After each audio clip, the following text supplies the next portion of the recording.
मदनी साहब ने कहा कि सुप्रीम कोर्ट सुप्रीम है। बिल्कुल सही कहा कि जब सुप्रीम है तो उनका अपना संवैधानिक होता है, उसमें बात करें। वो किसी के लगाव में, किसी के बतावे में, किसी के दबाव में, किसी के लोभ में, किसी के लालच में अगर बात सुप्रीम करती है तो काहे को सुप्रीम। आज चाहे वो सुप्रीम कोर्ट हो, हाई कोर्ट हो, लोअर कोर्ट हो, डिस्ट्रिक्ट कोर्ट हो, सब जगह तो मनमानी हो रहा है। लेकिन मुसलमानों ने कोई आवाज उठाई?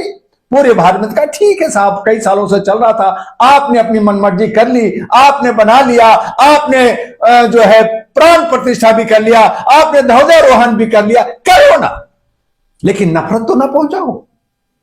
आपने जगह दिया, मैंने मांगा था, आपने दिया नहीं, बाबरी मस्जिद दूसरी जगह बना लो। अब बनाए ना बनाए वो मुसलमान जाने।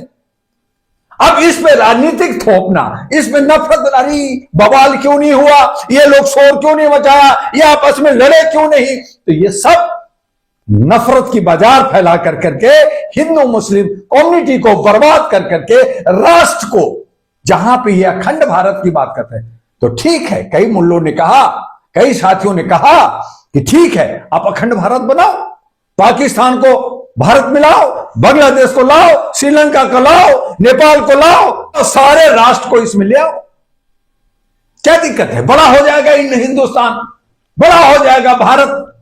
लेकिन जो हरकत है ये लोग कर रहे हैं, हिंदू को हिंदू से काट रहे हैं, मुसलमानों को काट रहे हैं, तो भारत को ये टुकड़ा करना चाहते हैं, न कि अखंड भारत बनाने चाहते हैं, ये टुकड़ा टुकड़ा करना चाहते हैं, जो ठीक नहीं है। इसलिए अगर मुसलमानों के रहनुमा के लिए अगर मोहम्मद मदनी साहब आगे आते हैं और वो उन्होंने कहा कि जो मैंने कहा है उसमें बार बार कहूंगा, उसमें मैं टिका रहूंगा, अगर वो टिके रहते हैं तो मुसलमान यकीनन उनको एक लीडर के रूप में देख रहा है, उनको मानेगी। लेकिन कल को अगर ये बदल जाते हैं तो हमें और आपको भी शर्मिंदा होगी और हम भी कहेंगे कि ये अब रहनुमा कौन होगा। इस तरह से अगर हम यकीन किस पे करें, आज सरकार या आज जो लोमड़ी टाइप के लोग, आज जो सत्ता में बैठे हुए भेड़िए लोग जो इस तरह का खेल खेल रहे हैं, इस तरह की बातें कर रहे हैं, ये उचित नहीं है। संविधान है, कानून है। जब मदनी साहब ने कहा कि सुप्रीम कोर्ट सुप्रीम है, बिल्कुल सही कहा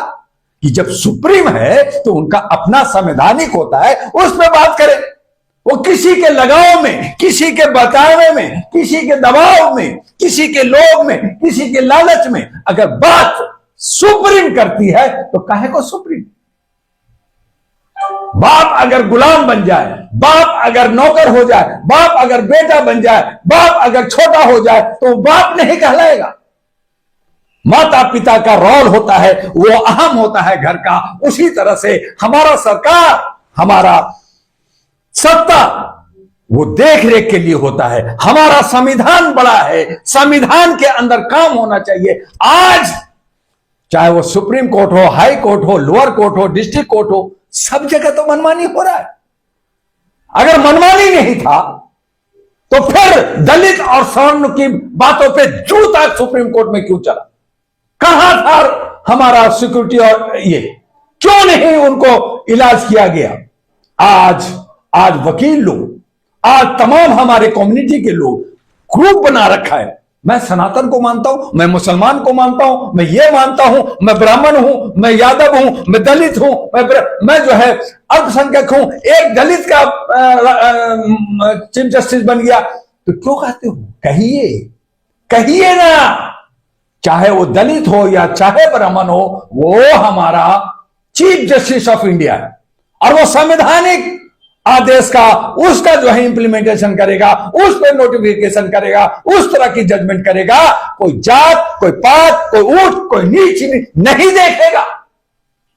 लेकिन आज जो नफरत की बाजार में जो झोंका जा रहा है, न्यायपालिका जो शुद्ध था, जो साफ था, उसको भी गंदा कर दिया गया। विधायिका गंदा, न्यायपालिका गंदा, कार्यपालिका गंदा, और जो मीडिया जो हमें आंखें दिखाती, जो हमारी दशा दिशा देने वाली थी, आज वो सब पेड मीडिया, गोदी मीडिया हो गया। इसलिए मदनी साहब ने कहा कि आज सरकार और मीडिया मिलके हमें बेवकूफ बना करके, हमारे मुंह में आवाज डाल करके, लोगों को गुमराह कर करके, इंटेलेक्चुअल लोगों को बदनाम कर करके और लोगों में लड़ा कर करके ये जो गंदा खेल खेल रही है, ये बंद करे। ये बिल्कुल सही कहा, इसलिए मैं उनका समर्थन करता हूं।